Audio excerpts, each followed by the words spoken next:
Erev Tov umevorach birshut morai verabotai.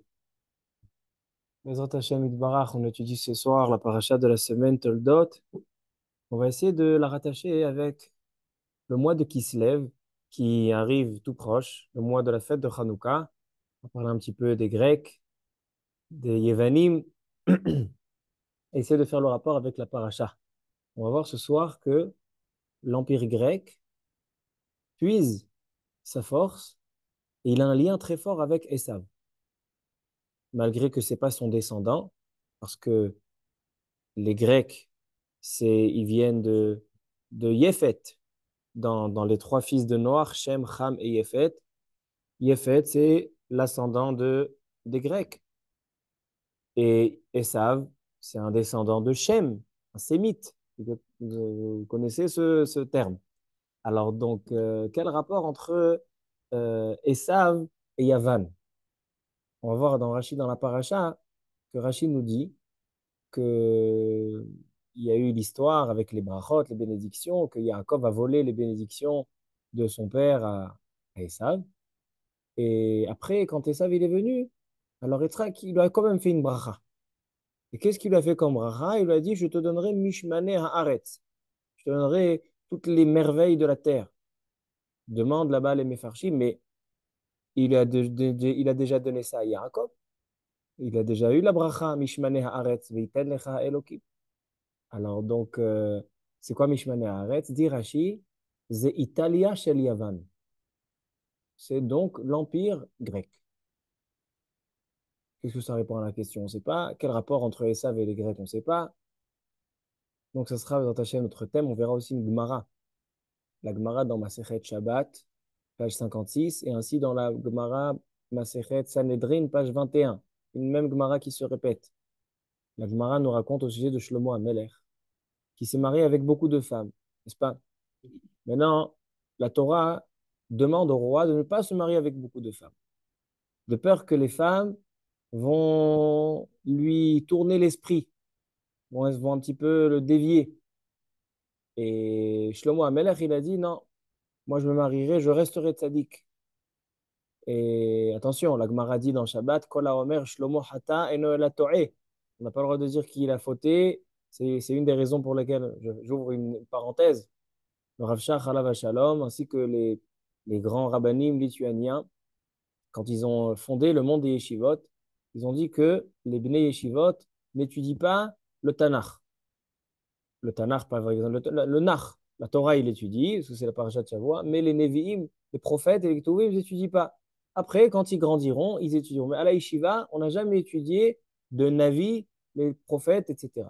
Pourquoi?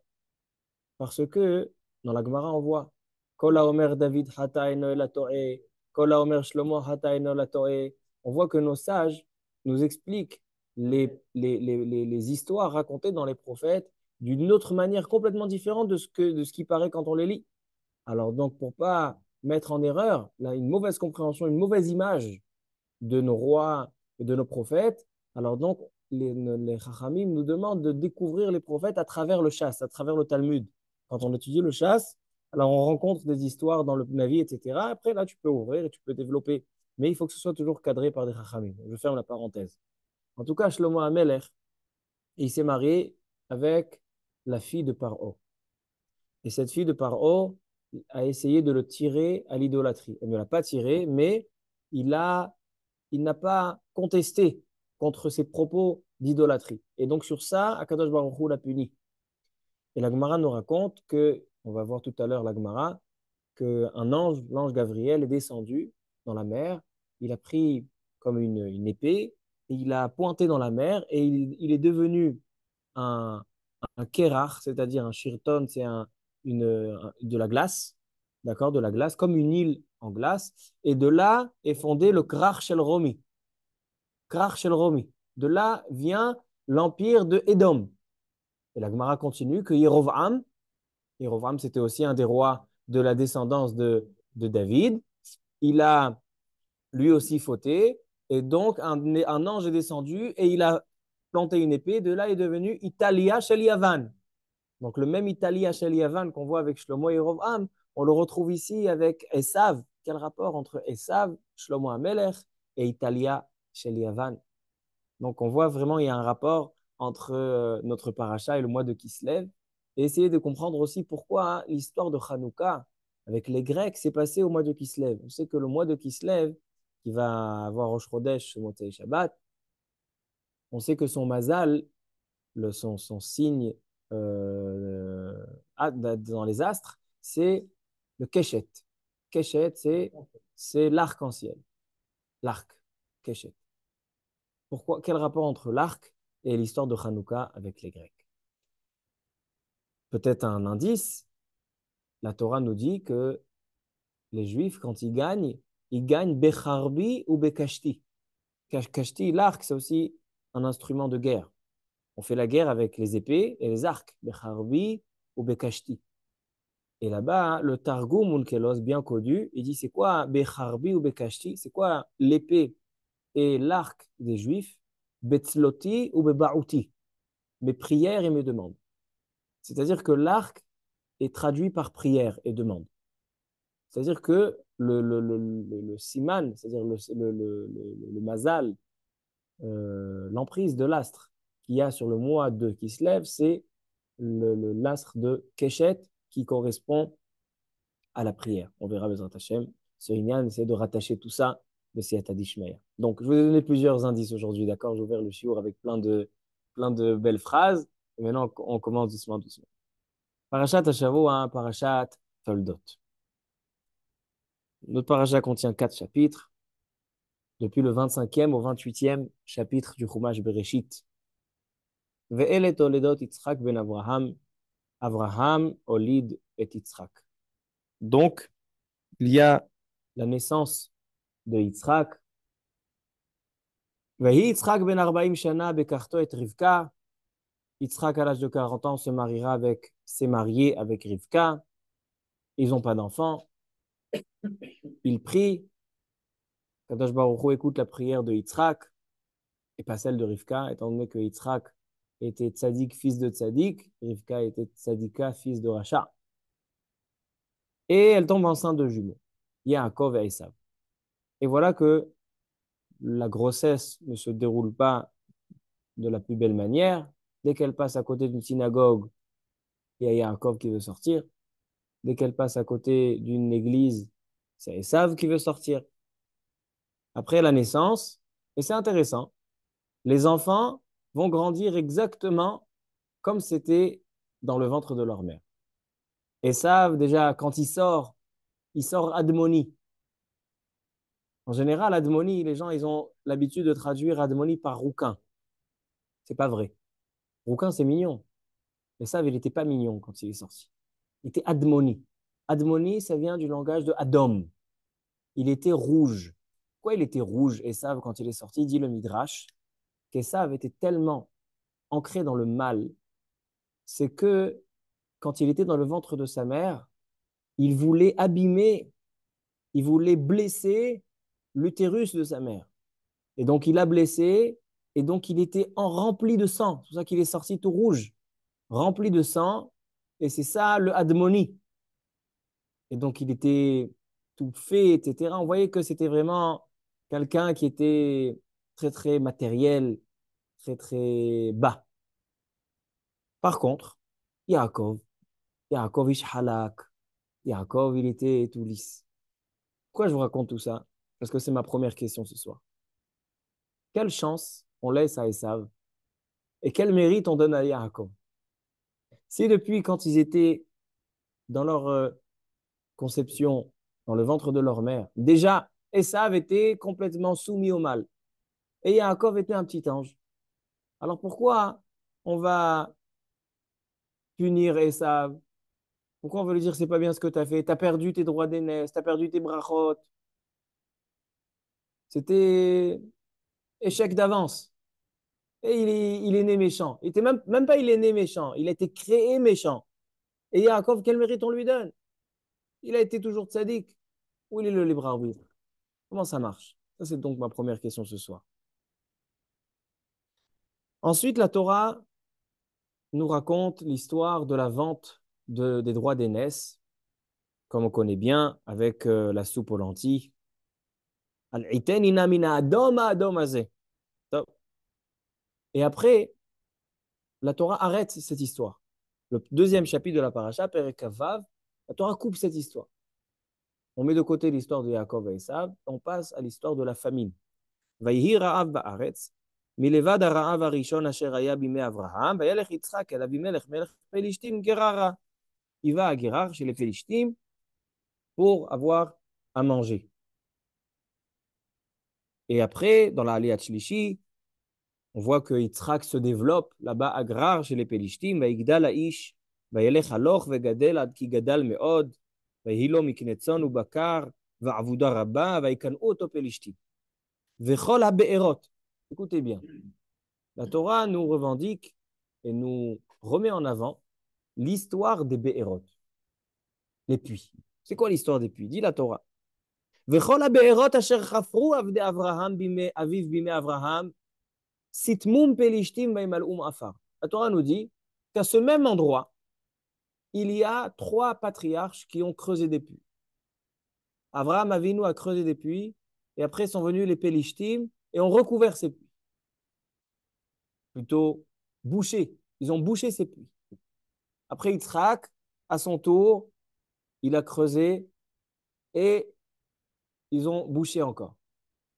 C'est quoi l'histoire? C'est quoi le... Pourquoi ils voulaient creuser des puits? Pourquoi au même endroit? Pourquoi les Pélishtim, ils ont recouvert? C'est quoi cette histoire des puits?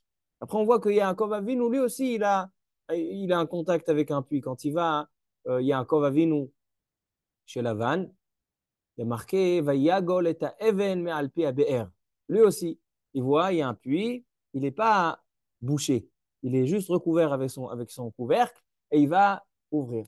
Qu'est-ce qu'ils ont, nos Avot Akdoshim, Avraham, Yitzhak et Yaakov, avec les puits? La Torah nous en parle, c'est vrai, Moshe Rabbeinu aussi, quand il va chez Tzipora. C'est quoi, pourquoi les puits, euh, ils ont un poids si important? Il y a 2 semaines, le Ramban, dans les Be'erot, là-bas, il dit que chaque Be'er correspond à un Beth Amikdash. Pourquoi les puits sont importants? Pourquoi ça nous rappelle le Beth Amikdash? Top. Ça, c'est la deuxième question. Ensuite, dans le chapitre 27, donc le troisième chapitre, on revient à l'histoire de Yaakov et Esav avec leur père. Maintenant, on parle des bénédictions. Si dans le premier chapitre de la paracha, on a parlé des droits d'aînesse que Yaakov a pris avec ruse, et bien maintenant, c'est l'histoire des bénédictions. Nous dit la Torah. Et voilà que Yitzhak voit mal. Et donc, il va faire appel à Vaikra et Esav beno Agadol. Il va faire appel à son grand-fils Esav. Et donc, il va lui dire, regarde, ça y est, je commence à voir la faim. Prépare à manger, prépare un bon festin parce que je vais te délivrer, te bénir avec des belles bénédictions. Rivka entend l'histoire, donc tout ça, tout le monde connaît. Rivka, elle entend l'histoire, elle va vite demander à Yaakov de prendre la place de Esav. Ah, Esav, il est poilu, c'est pas grave, mets les habits de Esav. Et c'est comme ça qu'il va voler les brachot.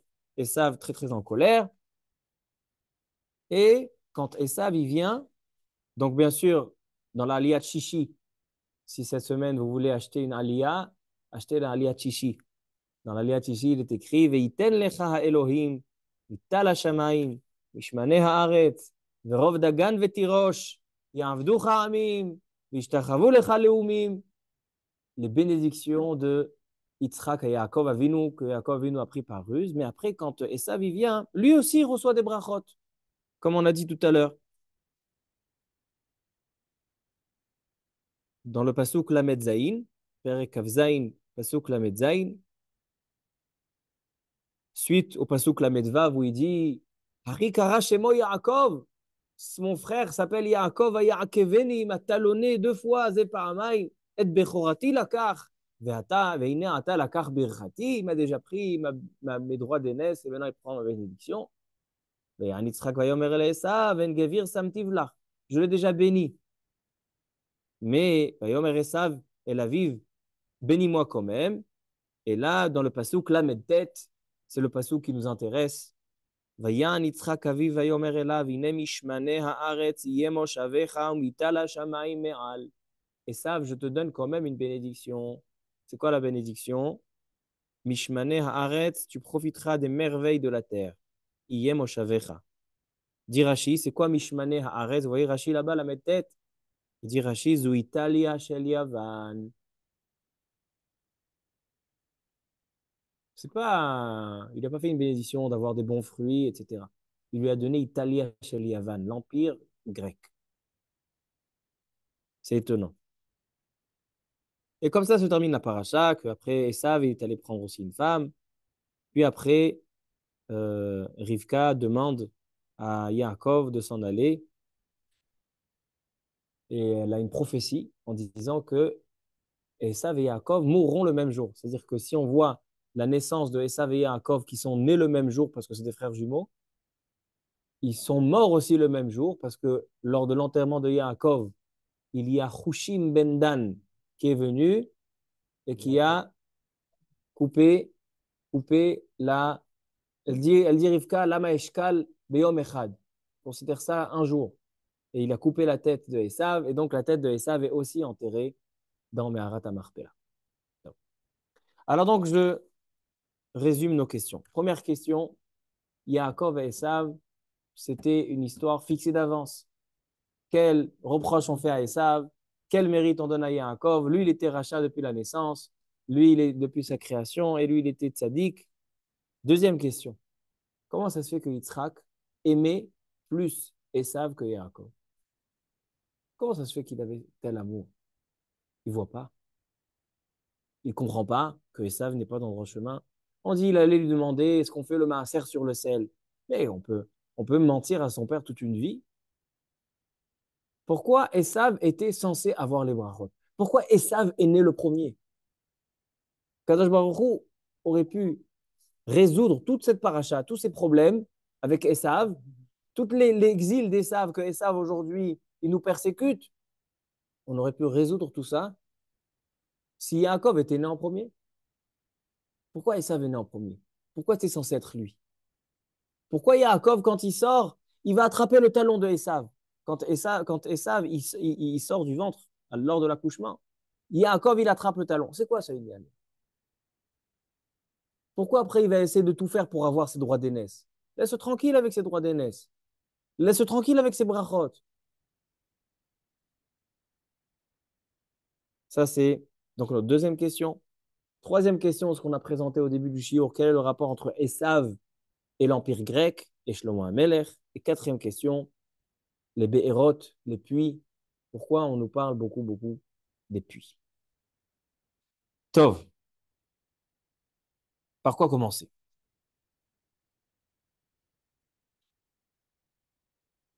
On va commencer par les puits. Mais peut-être avant, par Rabbeinu Bechaye. Rabbeinu Bechaye, il dit une chose intéressante. Déjà, il faut savoir que on a dit que le mazal du mois de Kislev, c'est le mazal Keshet, l'arc. Et Keshet, elle est traduite par Unkelos, par la prière. Becharbi ou Bekashti, Betzloti ou Bebaouti. Maintenant, il faut savoir une chose. L'homme, il y a une belle marloquette dans Masechet Baba Kama. Vous avez fait Masechet Baba Kama, les premiers d'Apim, n'est-ce pas? L'homme, quelle est la définition de l'homme dans la Gemara Baba Kama? La définition de l'homme, alors, il y a une marloquette entre Rav et Shmuel. Est-ce que l'homme, c'est Mav'e ou est-ce que l'homme, c'est Adam Amazik? C'est quoi Adam Amazik? Est-ce que l'homme, il représente aussi l'homme qui fait du mal, qui fait des dommages aux autres, Adam Amazik? Ou eh bien, ce qu'on dit que Mav'e et Adam, c'est quoi Mav'e? Dit la Gemara, Imtiv ayun be'ayu. Ça vient du langage Imtevakshu bakashatrem. L'homme, la définition de l'homme, c'est ou bien celui qui endommage, qui fait des dommages aux autres, ou bien celui qui prie et qui demande. C'est-à-dire que quelque part, il y a une facette chez l'homme qui est l'homme, il est mevakesh. L'homme, c'est un demandeur, c'est un mitpalel. Si on prend les mots Adam, Si on prend les mots, le mot Adam, et on prend les lettres Aleph, Dalet, Mem, et on ouvre les lettres. Aleph, c'est Aleph, Lamed, P. Dalet, Dalet, Lamed, Tav. Mem. Vous prenez toutes les lettres qui sont à l'intérieur. C'est-à-dire, dans le Aleph, vous prenez seulement le Lamed et le P. Dans le Dalet, vous prenez seulement le Lamed et le Tav. Et après, vous prenez seulement le Mem. Ça fait Mitpalel.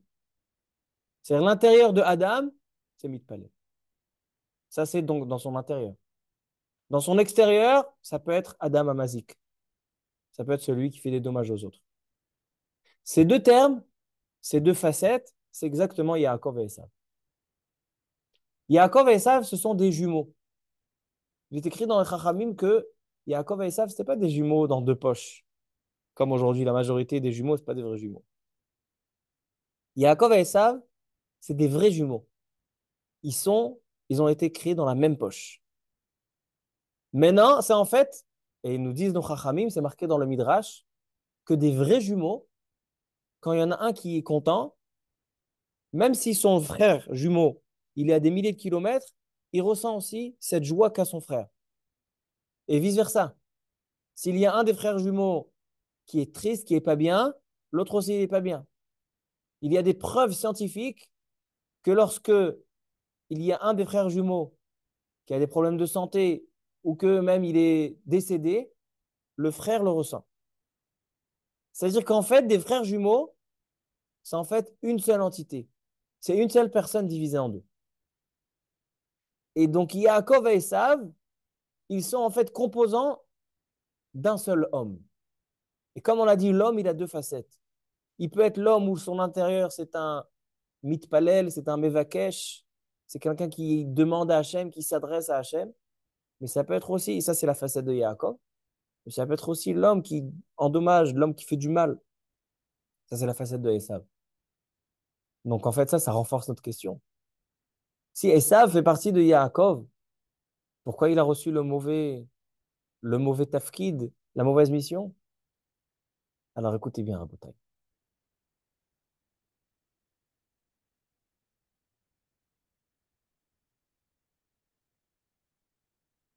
Abraham, Yitzhak et Yaakov, les trois, ils ont creusé des puits. C'est quoi les puits? Abraham Avinu, c'est celui qui a annoncé, publié la présence d'Hachem dans le monde. On en a parlé souvent. Yitzhak Avinu, c'est celui qui représente la rigueur, c'est-à-dire qui a découvert la facette de la rigueur dans le monde. Lorsque Yitzhak s'est présenté à la Akedat Yitzhak, il a montré que Hachem peut aussi prendre la vie de l'homme. Il a annoncé en fait qu'Hachem n'est pas seulement quelqu'un qui fait du bien, mais quelqu'un qui peut aussi des fois se montrer sévère. Il a montré Midat Hadin. Donc Avraham Avinu a dévoilé la Midat Chesed, le bien, la joie, les bonnes choses, et Yitzhak représente la facette d'Hachem, qu'il y a un din, Akash Baruch Hu, il a la justice, il y a un juge, yesh din, yesh dayan. Yaakov Avinu, qu'est-ce que lui représente?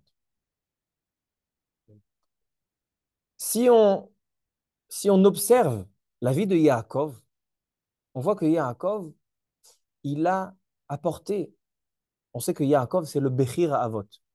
C'est-à-dire que c'est le plus important dans les trois. Abraham, Yitzhak et Yaakov, le plus important, c'est Yaakov. Pourquoi? Parce que Yaakov, c'est vrai que vous avez raison, que Yaakov, c'est le mélange de Din et Chesed, mais c'est pas que ça. Yaakov Avinu, c'est encore plus que ça. Yaakov Avinu, c'est quelqu'un qui a annoncé et publié la présence d'Hachem, pas seulement sur sa facette de Chesed, pas seulement sur la facette de Din, mais il a annoncé la présence d'Hachem même dans la matière. Yaakov Avinu apporte une nouveauté au judaïsme, c'est que Avraham Avinu, c'était intellect. Yitzhak Avinu, c'était intellect. L'amour d'Hachem, la crainte d'Hachem. Yaakov Avinu, il vient maintenant et nous donne une nouveauté que le judaïsme, c'est pas seulement intellect. Le judaïsme, c'est aussi dans le monde concret, réel. On voit ça chez Yaakov. Yaakov, quand il est allé chez Lavan, il est allé chez Lavan, il lui dit, tu veux te marier avec cette femme? Mais il va falloir travailler. Abraham et Yitzhak, ils n'ont pas eu besoin de travailler. Il y a eu une négociation. Abraham et Yitzhak, ils ont voulu fonder la maison du peuple juif. C'est quelque chose de spirituel, ben, ça se fait intellectuellement. Yitzhak, ainsi c'était comme ça. Yaakov, c'est pas comme ça. Yaakov, il nous donne un chidouche. Tu veux avoir quelque chose de spirituel dans ta vie? Tu veux fonder un foyer spirituel où la présence divine résidera? Eh bien, il va falloir passer par l'effort physique et par le travail dans ce monde. Ainsi, on voit par la suite de l'histoire de Yaakov. Yaakov, il va se sauver des Saves dans Parashat Vaishlach. Il va se sauver des Saves et il va traverser la rivière. Et il va revenir sur ses pas. Nos sages nous disent que Yaakov a risqué sa vie de revenir sur ses pas seul. Pourquoi il est revenu? Pour des petites fioles. Entre parenthèses, ces fioles-là, ils sont en rapport avec Hanouka. On arrivera quand on arrivera par Parashat Vaishlach. Mais Yaakov Avinu, pourquoi il a risqué sa vie pour des petites fioles?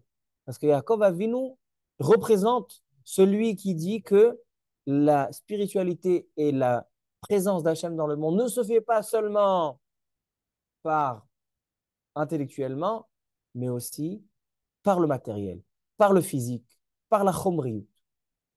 C'est la raison pour laquelle, Rabotai, Yaakov et Esav, c'est une seule personne. Yaakov et Esav sont des vrais jumeaux. Et ils sont nés pour ce but.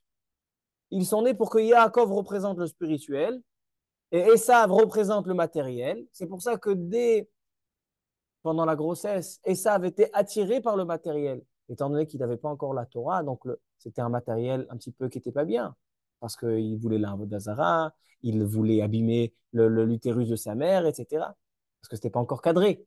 Mais en tout cas, la nature d'Esav était, toi, tu seras attiré par la matière. Mais pourquoi tu me donnes cette mission? Parce que toi, tu vas avoir le mérite que Yaakov éclairera en toi la présence d'Hachem dans la matière. C'est pour ça que Yaakov et Esav sont obligés d'être tout le temps ensemble.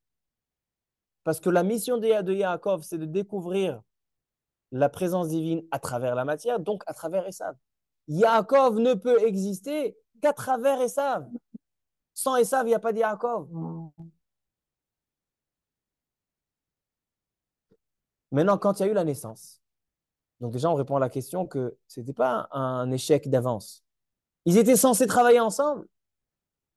Maintenant, lorsqu'il y a eu la naissance, alors on attend. Yaakov, c'est la spiritualité, c'est l'homme spirituel. Esav, l'homme matériel, ils sont censés travailler ensemble. Mais Esav, le matériel, l'a absorbé. Il a été emporté par la matière. Et quand on est emporté par la matière, c'est là qu'on fait les pires choses. Et donc Esav était ce qu'il était, ce qu'il est devenu, par son choix. Il s'est laissé emporter, il n'a pas fait sa mission. C'est pour ça que Yaakov, qu'est-ce qu'il fait Yaakov Avinu? Il va venir voler les droits d'aînesse. Il va venir voler les bénédictions. C'est-à-dire qu'il va essayer de voler et de reprendre la matière dont Esav bénéficie parce qu'il a été créé pour la matière. Pourquoi? Parce que Yaakov, il dit, moi, d'accord, Esav, je ne veux pas travailler avec moi. Mais moi, j'ai besoin de montrer à mes descendants que le chemin pour annoncer Hachem, c'est pas seulement intellectuellement, c'est aussi par la matière. Donc, je suis obligé d'aller lui reprendre et ses droits d'aînesse et ses bénédictions. C'est pour ça que quand Esav il sort du ventre, qu'est-ce qu'il fait Yaakov? Il attrape le talon. On peut dire pourquoi? Parce qu'on est censé marcher ensemble. Moi, je suis censé maîtriser ton envouement pour la matière. Et lorsque je maîtriserai ton envouement pour la matière, c'est là qu'on va pouvoir servir Hachem de la meilleure manière. Mais après, quand il a vu que Esav ne suit pas la voie, qu'est-ce qu'il a fait Yaakov? Il a dit, ben, je vais devoir faire cavalier seul. Il va essayer de voler la bénédiction, voler les droits d'aînesse. C'est ça l'idée qui se cache derrière. Et Rabota et tout ça, c'est l'histoire des puits. C'est quoi l'histoire des puits? Comment voir la présence d'Hachem dans ce monde? Si on observe la nature, comme tu dis, le Teva, Hachem est caché. On sait que la valeur numérique de la Teva, c'est Elohim. Hachem est caché derrière la nature. On ne peut pas le voir. Quand tu vois un homme qui se réveille en bonne santé, tu ne peux pas voir Hachem. Parce que c'est la nature. Hachem, il a fait une nature comme ça, que même les pires bandits et que tout le monde se réveille comme ça et ils sont en bonne santé. C'est vrai que nous, même dans la nature, on essaye de voir Hachem, mais ce n'est pas flagrant. Tu vois un arbre qui pousse, c'est pas flagrant. Tu vois des animaux qui marchent et tu vois une belle prairie, c'est pas flagrant. On dit Marabouma Asech Hachem. Il y a des fois qu'on voit des choses extraordinaires, mais c'est toujours pas flagrant. La meilleure preuve, c'est que les gens ne font pas tchouva. Mais quand on voit quand même, il y a un endroit, une, il y a une situation où on voit la présence d'Hachem. C'est lorsqu'on voit de l'eau qui jaillit de la terre. Lorsqu'on voit de l'eau qui jaillit de la terre, de l'eau de vie, on appelle ça dans la Torah Maïm Chaim, c'est là qu'on voit que Akadosh Baruch Hu renouvelle la création. On voit quelque chose qui vit, on voit une présence. Abraham, Yitzhak et Yaakov, les trois sont allés creuser des puits. Pourquoi ils ont creusé des puits? Pour aller chercher cette eau qui jaillit, chercher cette présence divine dans le monde. Mais Abraham et Yitzhak sont venus les Pélishtim et ils ont recouvert, ils ont bouché les puits.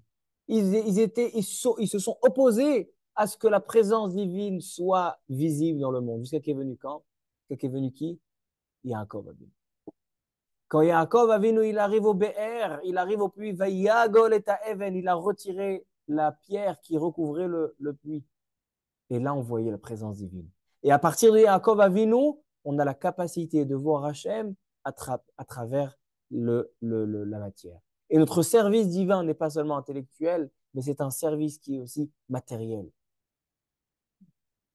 Yitzhak, c'est vrai qu'il a creusé, mais les Pélishtim, ils sont venus recouvrir.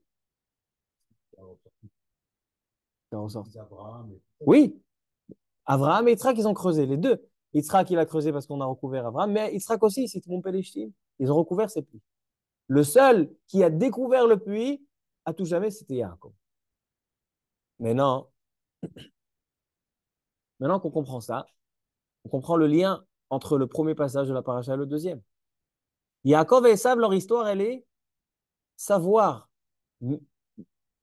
mettre la présence d'Hachem, la présence divine dans la matière. C'est pour ça que Yaakov et Esav étaient censés être associés. C'était une seule personne. Esav, il n'a pas voulu suivre. Donc Yaakov va prendre les droits d'aînesse, va prendre les brachot. Et là vient la suite. C'est l'histoire avec les béhéroth, avec les puits. C'est pour ça qu'on a, dans la paracha, on a aussi les puits, parce que les puits, c'est voir la présence d'Hachem à travers la matière. Et maintenant, on arrive au vol des bénédictions. Nous dit Rabbeinu Bechaye, Shene Goïm Bevitner, quand elle était enceinte, Rivka, de ses jumeaux, c'était assez mouvementé, cette grossesse, elle est venue, va-t-elle Ridrosh et Hachem. Elle est allée demander qu'est-ce qui se passe. Et là, on lui a dit, Shene Goïm Bevitner, ou Shne Leumim Mime'ai Chiparedu. Tu as deux nations dans ton ventre qui seront séparées, différentes, mais toujours rattachées. Vera via Avod Tsaïr. Dit Rabbeinu Bechaye. C'est quoi Shene Goïm Bevitner? C'est Rebi ve Antoninos.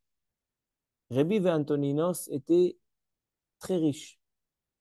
La Gemara raconte dans Avod Hazara, page 11, Rebi, qui était Rabbi Yehuda Hanassi, l'auteur de la Mishnah, un grand juif tzaddik, il avait une grande richesse. Antoninos aussi. Goy, grande richesse. Lo pasku me al shulchanam lo chazeret velo tznon. Il n'y a jamais eu un repas sans radis, en hiver et en été. C'est quoi le chidouche? Aujourd'hui, on a les radis quand on veut. Mais à l'époque, c'était introuvable. Et donc, eux, ils étaient tellement riches qu'il y avait toujours des radis à table.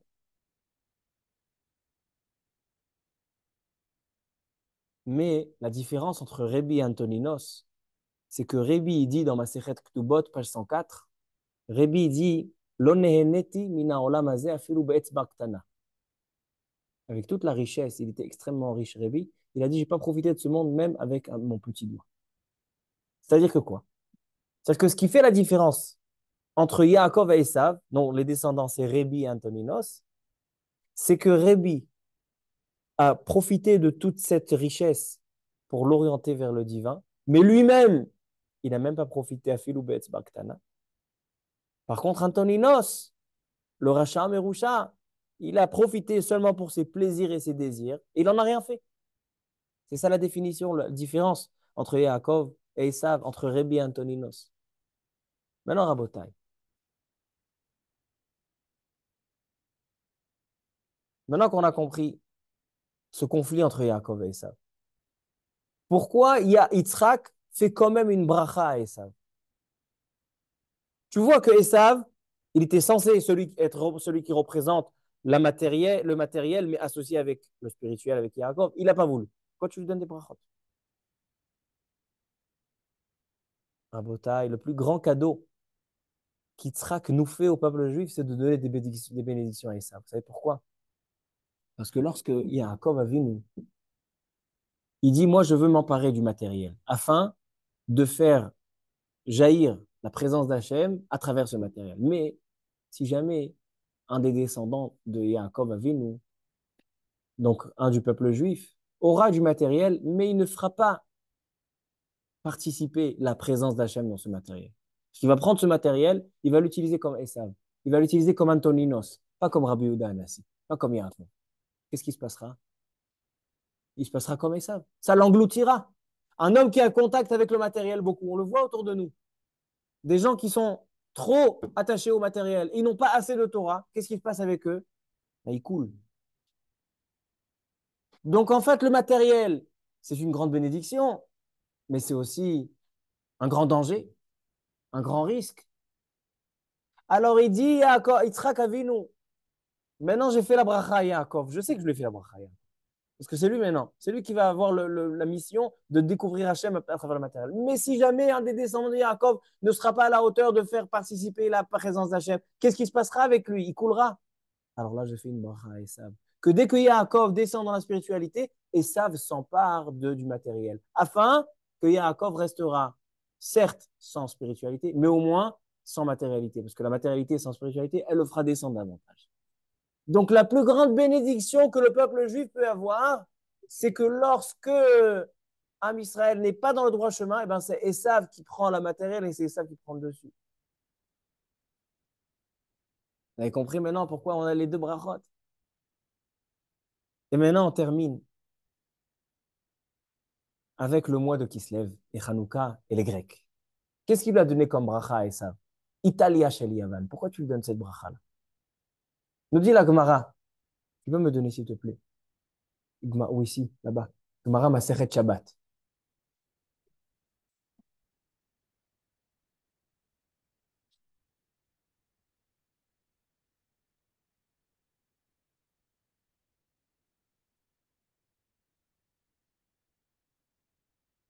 T'attends les grands en bas. Je vois une à droite, non? Encore à droite, là. Voilà. Chazak Ubaou. La Gemara Maseret Shabbat, page 56. Daraba. Et les mitzvot.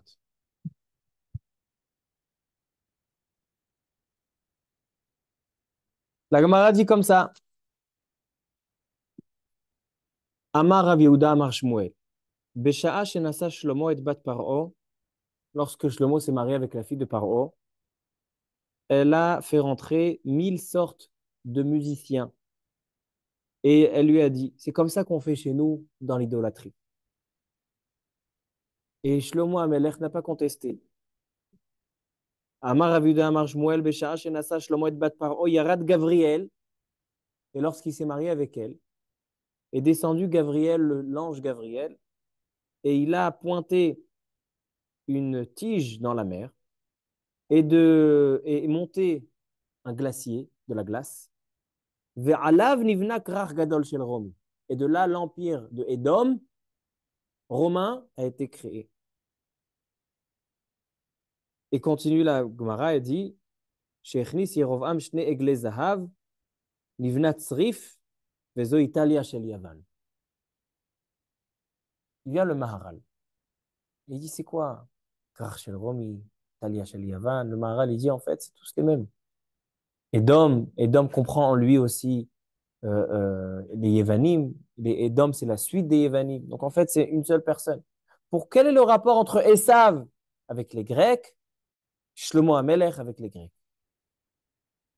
Dit le Maharal.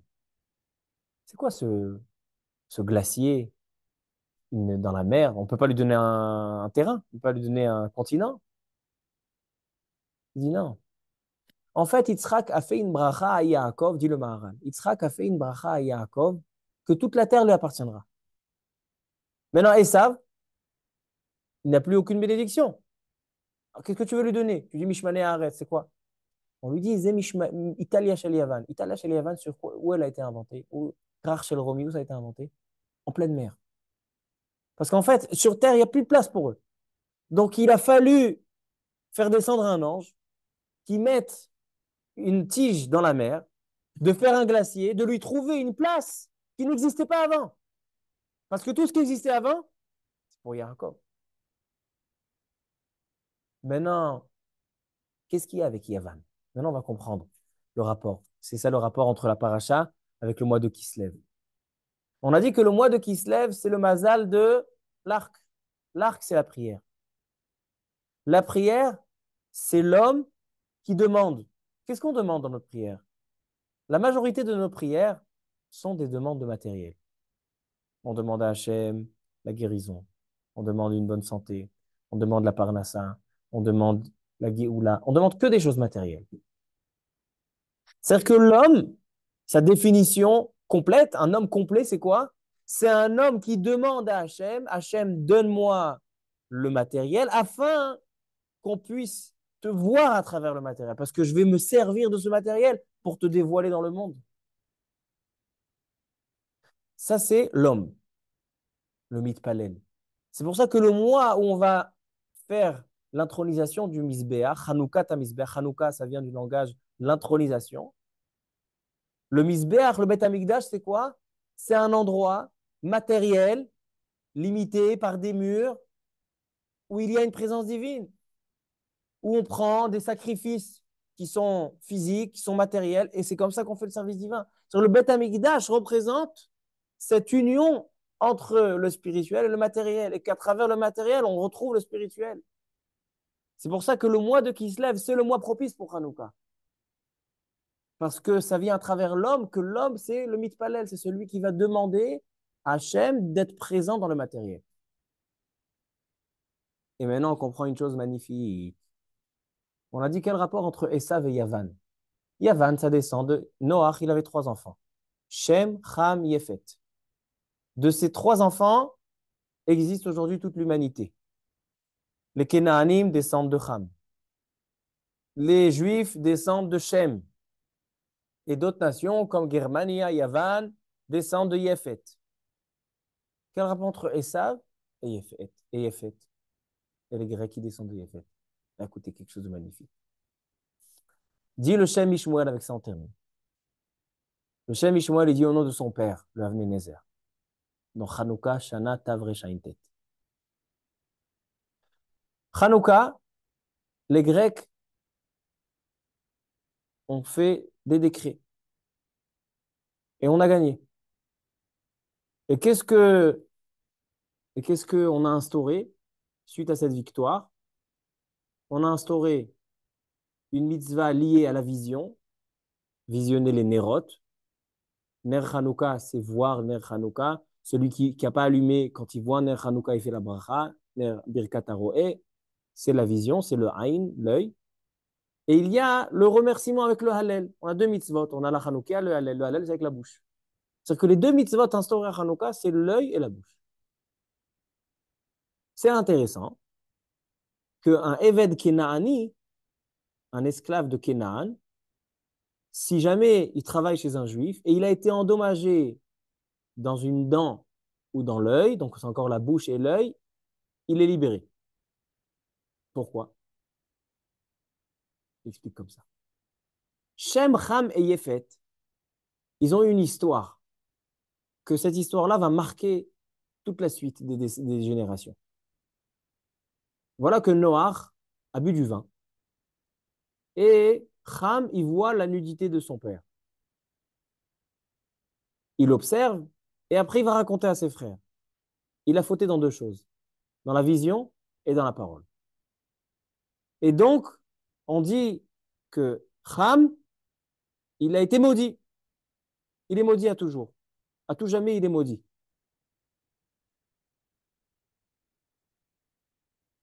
Yefet a aidé Shem, que c'est Shem qui est allé recourir, mais il était passif. Et donc, il a aidé quelque part Shem. C'est-à-dire que Shem, c'est celui qui a rectifié la vision et la parole, et Yefet l'a aidé. De Shem sont descendus les Juifs, de Yefet sont descendus les Grecs. La Torah peut être traduite en aucune langue, seulement le langage grec. Pourquoi? Parce que les Grecs qui descendent de Yefet n'ont pas endommagé comme Ham dans la parole. Maintenant, on explique le Shem Ishmuel. Le shi'aboud, l'esclavage ou les exils qu'on se trouve, sont seulement sur le matériel, pas sur le spirituel. On ne peut pas asservir quelque chose de spirituel. On peut asservir qu'un corps, que du matériel. Maintenant, l'œil, la vision et la bouche sont les seuls membres de l'homme qui comprennent en eux quelque chose de spirituel. Pourquoi? Parce que quelqu'un qui voit, il ne voit pas seulement physiquement, il voit une salle, des chaises, des tables, il voit aussi Roétanolad, il déduit des choses. Donc en fait, la vision, elle est accompagnée par spirituel. Ainsi la parole. La parole, seulement l'homme sait parler parce que la parole, on utilise, c'est vrai, on utilise notre mâchoire, notre bouche, notre langue, mais en fait pour énoncer des choses spirituelles. C'est pour ça que les animaux n'arrivent pas à parler. Donc les seuls membres qui sont associés matériels et spirituels, c'est la vision et la bouche. Maintenant, pourquoi l'esclave dans l'humanité, c'est les descendants de Ham? Evet Kenaani, c'est Ham, parce qu'eux ont endommagé l'œil et la bouche. C'est-à-dire qu'eux, ils ont endommagé cette participation spirituelle. Donc, ils ont rendu même l'œil et la bouche matériel. Matériel, on peut rendre en esclavage. On dit un spirituel, tu ne peux pas la se soumettre. C'est pour ça que lorsque l'homme, il va avoir un esclave, mais il va lui donner un coup, il va lui abîmer son œil. Et ça, donc, c'est là où il est libéré. Il a fait le tikkun de l'œil et de la bouche. Maintenant, quand on arrive chez les Grecs descendent de Yéphet. Yéphet, ils n'ont pas endommagé ces deux membres. C'est-à-dire qu'ils n'ont pas endommagé cette participation du spirituel avec le matériel. C'est pour ça que Yéphet, quand il voit que le peuple juif n'est pas dans le bon chemin, il voit que le peuple juif, ils ont du matériel, ils ont la santé, mais ils ne font toujours pas de mitzvot. Ils ont de l'argent, ils ne font toujours pas de mitzvot. Ils peuvent aller étudier, ils ne vont pas étudier. Ils ont toutes les conditions pour faire du bien, ils ne font pas du bien.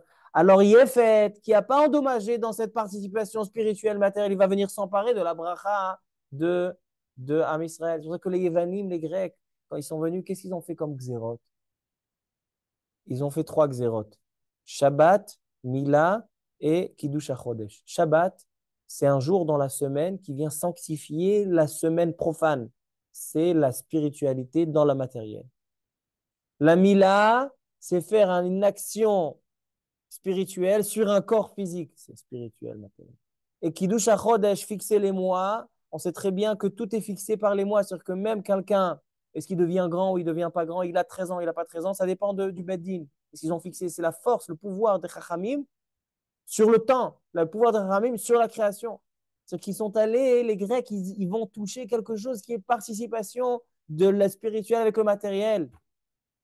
C'est comme ça on a eu peur. C'est comme ça qu'on a été menacé à l'époque de Hanouka. Mais quand on va gagner, c'est qu'on dit à Kadosh Baruch Hu, on va justifier notre pouvoir de voir Hachem à travers le matériel. Ça, on reçoit de Yaakov Avinu. Alors là, quand on va gagner, qu'est-ce qu'on va faire comme Nes? Qu'est-ce qu'on va faire comme mitzvot? 2 mitzvot. Une liée aux yeux, c'est le Hanoukia. Une liée à la bouche, c'est la lèvre. Et tout ça, Rabotai, pour dire que Esav, c'est quoi la bracha que va lui faire son père? Italia shel Yavan.